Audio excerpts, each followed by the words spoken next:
سوال ہے تو وہ میں نے 2 دن پہلے آپ کو بتایا نا. وہ بات یہ ہے کہ کبھی کبھار یہ ہوتا تھا کہ یہود آتے تھے سوال کرتے تھے تو خلیفہ کو جواب نہیں آتا تھا نا, مسلمانوں کی بے عزتی. وہ کہتے تھے یہ کیسا نبی ہے, کیسا نبی رہا ہوگا کہ اس کا جانشین اس کو پتہ ہی نہیں ہے. وہ یہود جو ہیں علم میں بہت آگے تھے اس زمانے میں. یہود علم میں بہت آگے تھے, یعنی ان کی شریعت تھی, ان کی کتاب تھی, ان کے کتب تھے, ان کے مدارس تھے, ان کا فقہ تھا, ان کا اجتہاد تھا. تو ان کے وہ پوچھتے تھے, سوال کرتے تھے توحید کے متعلق, انبیاء کے متعلق. تو خلیفہ وہ اس کو جواب نہیں ہوتا تھا تو امیر المؤمنین علیہ الصلوۃ والسلام جواب دیتے تھے ان کو.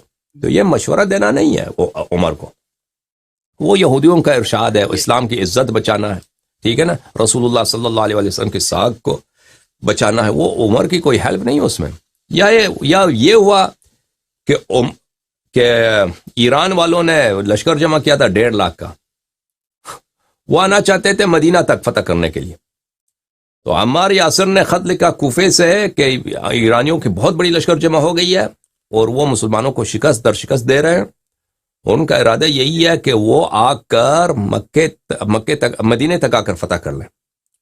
تو عمار کا جب خط پہنچا تو عمر اس نے خط کو پڑھ رہا تھا تو اس کو کانپنا شروع ہو گیا, لرزہ طاری ہو گیا عمر پہ, اور اس کے جبڑے جو تھے آپس میں ٹکرا رہے تھے اور اس کی آواز پوری مسجد میں گونج رہی تھی.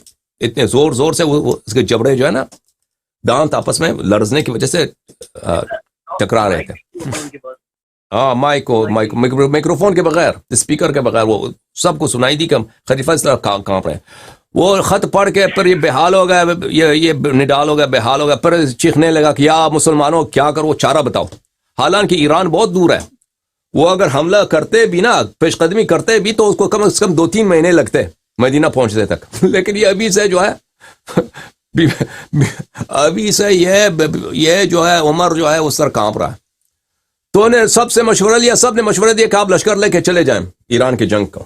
تو اس نے کہا, امیر المؤمنین علیہ السلام سے پوچھا کہ آپ کیا مشورہ دیتے ہیں. امیر المؤمنین علیہ السلام نے کہا, وہ میں نے بتا دیا تھا تفصیل سے, کہ عمر تو وہاں جائے گا تو جنگ سے ان کے دیکھتے ہی تو بھاگ جائے گا, ان کو دیکھتے ہی تو لشکر سے فرار ہو جائے گا. پھر مسلمانوں کا شیرازہ بکھر جائے گا, پھر مسلمانوں کے پاس کوئی سسٹم نہیں ہوگا, اور پھر مسلمانوں کے لیے امن کا کوئی جگہ نہیں ہوگا, کوئی امن کا جگہ نہیں ہوگا مسلمانوں کے لیے. ہاں وہ واضح بات یہی ہے نا کہ اگر ایک فوج کا سربراہ ہے, فوج کا بادشاہ ہے, وہ میدان جنگ سے پہلے ہی بھاگ جائے تو پھر آپ کو پتہ ہے, تو پھر لشکر والے تو بھاگ جائیں گے نا.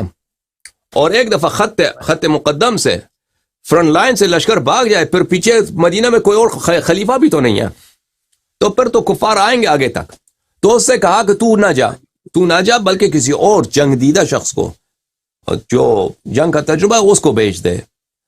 تو عمر نے یہی کیا, ان کے مشورے پہ عمل کیا. تو یہ عمر کی مذمت ہے, یہ کوئی مشیر نہیں تھے.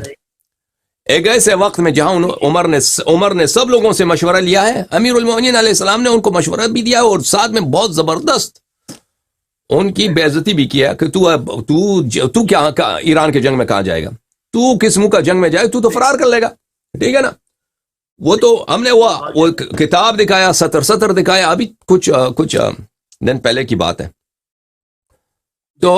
تو اس کے جواب یہ ہے میرے عزیز, وہ مشیر نہیں تھے, وہ عمر کو یعنی عمر کی ذات یا عمر کی حکومت کو بچانے کا مشورہ نہیں تھا, یا عمر کی تائید میں کوئی مشورہ نہیں تھا.